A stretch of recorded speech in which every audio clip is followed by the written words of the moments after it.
रूपा Thakur jail से छूटने के बाद ठाकुर साहब की हवेली में आता है और ठाकुर साहब की हत्या करके उनके बड़े बेटे मोहन को उठा ले जाता है। इस तरह शांति देवी बेघर हो जाती हैं। फिर एक दिन शांति देवी के दरवाजे पे दस्तक होती है और एक जमुना नाम की महिला एक रात रुकने का उनसे सहारा मांगती है और वह धोखा देकर शांति देवी के छोटे बेटे राम को लेकर भाग जाती है। अब शांति देवी के पास सिर्फ उनका मंझला बेटा प्रकाश रह गया। कई साल गुजरने के बाद एक दिन बंटी अपने पिताजी की जेब से पैसे चुरा रहा था। हे भगवान, ये भी चोरी करने लग गया। क्यों रे, तू चोरी कर रहा था ना? नहीं, मैंने चोरी नहीं की। तू झूठ बोल रहा है ना? नहीं दादी, झूठ बोलता है। मैंने चोरी नहीं की। झूठ बोलता है तू? दादी माँ, तू झूठ बोलता है। झूठ बोलेगा? झूठ बोलता है? बता, नहीं तो आज मैं तुझे नहीं छोड़ूंगी। किसने सिखाया तुझे चोरी करना? ये क्या कर रही है? क्यों मार रही है इसे? बहू, ये प्रकाश की जेब से पैसे चुरा रहा था। बाप की जेब से पैसे चुराने को तुम चोरी कह रही हो? ये क्यों नहीं कहती कि माँ का बदला बेटे से ले रही हो? बहू, ये क्या कह रही हो? ठीक ही तो कह रही हूँ। आज तो मैं घर पे हूँ तो तुमने इसे जोर जोर से मारा। अगर मैं घर पे नहीं रहती हूँ तो जाने तुम क्या क्या जुर्म करती होगी इस पे। नहीं माँ, दादी माँ कुछ नहीं करती। तू चुप रह। आज तो मैं फैसला करके ही रहूंगी। फैसला? किस बात का फैसला बहू? अगर तुझे मेरे डांटने का इतना ही बुरा लगा है तो मैं इसे कभी कुछ नहीं कहूंगी। पहले जुर्म करती हो और फिर शराफत दिखाती हो। अरे क्या हो रहा है? क्यों चिल्ला रहे हो तुम लोग? लो, खुद ही देख लो। बंटी के मुंह पे इतनी जोर जोर से चांटे मारे हैं कि 5 उंगलियों के निशान बन गए हैं। नहीं माँ, दादी माँ ने जोर से नहीं मारा। तो चुप कर। देखो जी, अब मुझसे बर्दाश्त नहीं होता। जिस दिन से मैंने उस भिखमंगे फकीर को इस घर से बाहर निकाला है, उस दिन से ये मेरे और मेरे बच्चे के पीछे पड़ गई है। क्यों दोष लगा रही हो बहू? भगवान से कुछ तो डरो।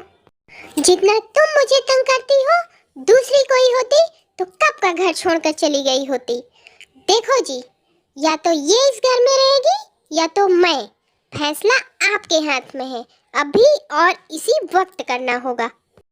प्रकाश अपनी पत्नी की बातों में आकर अपनी बूढ़ी माँ को अपने घर से निकाल देता है। माँ, तुम अपनी गलती मान क्यों नहीं लेती? तू ठीक कहता है बेटे। बहू, ये घर तेरा है। तू क्यों घर छोड़कर जाएगी? मैं ही चली जाती हूँ। मेरे पति की निशानी एक शॉल अंदर पड़ी है, वो ला दे। नहीं माँ, शॉल ला के मत देना। दादी माँ चली जाएगी।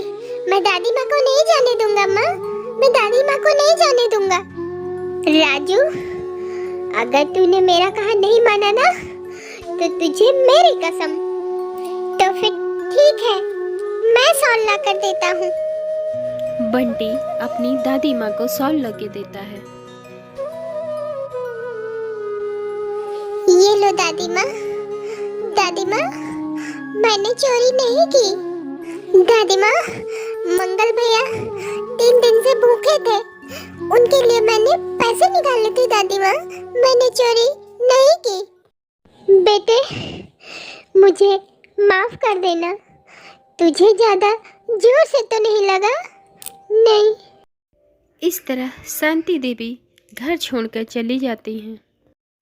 शांति देवी सड़कों पर दर बदर भटकते हुए किसी तरह अपना जीवन यापन करती हैं। तभी उन्हें एक मुसाफिर मिल जाता है और वह शांति देवी को अपने घर ले आता है।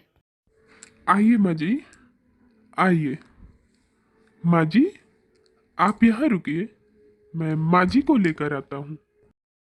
माँ माँ माँ। अरे, तू तो बिल्कुल भीग गया है। जल्दी से कपड़े बदल ले, नहीं तो सर्दी लग जाएगी। मेरी फिक्र छोड़ो माँ, मुझे एक साड़ी दो जल्दी से, वो बेचारी बहुत भीग गई है। अरे कौन? किसकी बात कर रहा है तू? वो भी एक माँ है।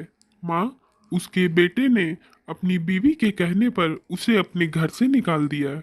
सड़कों पर इधर उधर भटक रही थी कि मैं उसे अपने घर ले आया। हे भगवान, तूने बहुत अच्छा किया बेटा। तू कपड़े बदल ले, मैं उसे साड़ी देकर आती हूँ। जमुना उस महिला के लिए एक साड़ी लेके जाती है। लो बहन, ये साड़ी पहन लो। जमुना को देखते ही शांति देवी के पैरों के नीचे से तो जैसे जमीन ही खिसक जाती है।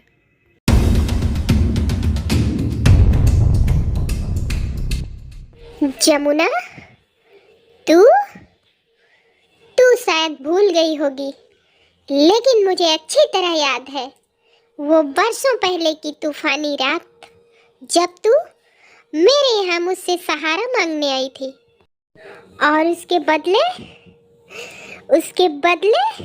मेरा बेटा मेरे जिगर का टुकड़ा लेकर भाग गई और मुझे बेसहारा कर दिया।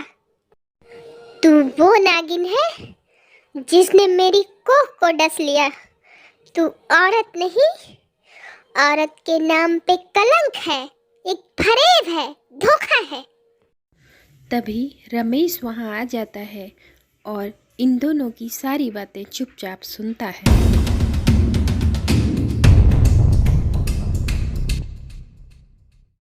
ना जाने वो कौन सी गंदी कोख थी जिसने तुझे जन्म दिया और नाम रख दिया जमुना। कम से कम अपनी नाम की तो लाज रखती। शांति, तुम मेरे ही सामने मेरी माँ को बुरा भला कह रही हो? पूछ इससे, क्या बिगाड़ा था मैंने इसका जो इसने मुझसे मेरा बच्चा छीन लिया? पूछ इससे, कहाँ है मेरा बच्चा जिसके लिए रोते रोते मेरी आंखें सूज गई, जिसके जुदाई के गम में मैं आज भी तड़प रही हूँ। ये माँ नहीं, माँ के नाम पर एक धब्बा है, कलंकिन है, पापन है ये। हाँ हाँ, मैं पापन हूँ। एक पाप मेरे हाथों हुआ, जानती है भगवान ने उसकी कितनी बड़ी सजा दी मुझे? तकदीर भी रोती होगी। जिस पति के लिए मैंने तेरा बच्चा चुराया था, वही सबसे बड़ा गम दे गया। मेरा सुहाग उजड़ गया, मेरी मांग का सिंदूर मिट गया, मैं विधवा हो गई। तेरा बच्चा लेकर मैं तुझे वापस लौटाने आई थी, तुझसे माफी मांगने, मगर तू वहां से जा चुकी थी। मैं तो कब की मर गई होती, मगर तेरी अमानत को गले से लगाए इसी उम्मीद से जी रही थी, कभी तो तू मिलेगी। तेरे बच्चे को तेरे हवाले करके अपने पाप का बोझ हल्का कर लूंगी। कहाँ है मेरा बेटा? कहाँ है वो? बहुत बड़ा हो गया है, अब तो तुझे पहचान भी नहीं सकेगी।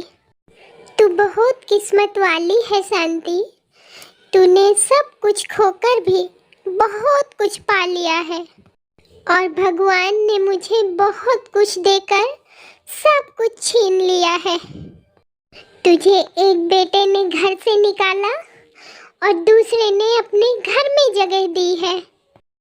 यही है तेरा बेटा, लो संभालो अपनी अमानत। बेटा राम, मेरा मुन्ना, मेरा बेटा, मेरा लाल। जमुना राम को शांति देवी को सौंप कर वहाँ से जाने लगती है कि तभी ठहरो माँ, कहाँ जा रही हो? माँ, मुझे छोड़कर तुम कहाँ जा रही हो? दुनिया बहुत बड़ी है बेटा, जीने के लिए 2 रोटी और मरने के लिए 2 गज जमीन कहीं भी मिल जाएगी। नहीं जमुना, क्या जन्म देने वाली ही माँ होती है, पाल पोस कर बड़ा करने वाली माँ नहीं होती? राम कल भी तुम्हारा बेटा था और आज भी तुम्हारा बेटा है। राम के ऊपर जितना मेरा हक है, उतना ही तुम्हारा भी हक है।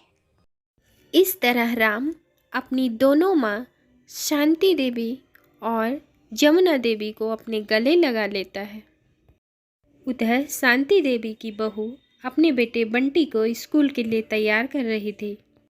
राजू के बैग से चंपा को एक शॉल का टुकड़ा मिलता है। शॉल? बंटी? बंटी? क्या है माँ? ये शॉल का टुकड़ा किसका है? दादी माँ का। मैंने आधा फाड़ के रख लिया था। जिस तरह से तुम लोगों ने दादी माँ को शॉल देकर घर से बाहर निकाला था, उसी तरह से जब मैं बड़ा हो जाऊंगा तो ये शॉल का टुकड़ा देकर तुम्हें भी घर से बाहर निकाल दूंगा। इतना कहकर बंटी वहाँ से चला जाता है। तो दोस्तों, हम जैसा कर्म करते हैं वैसा ही हमें फल मिलता है।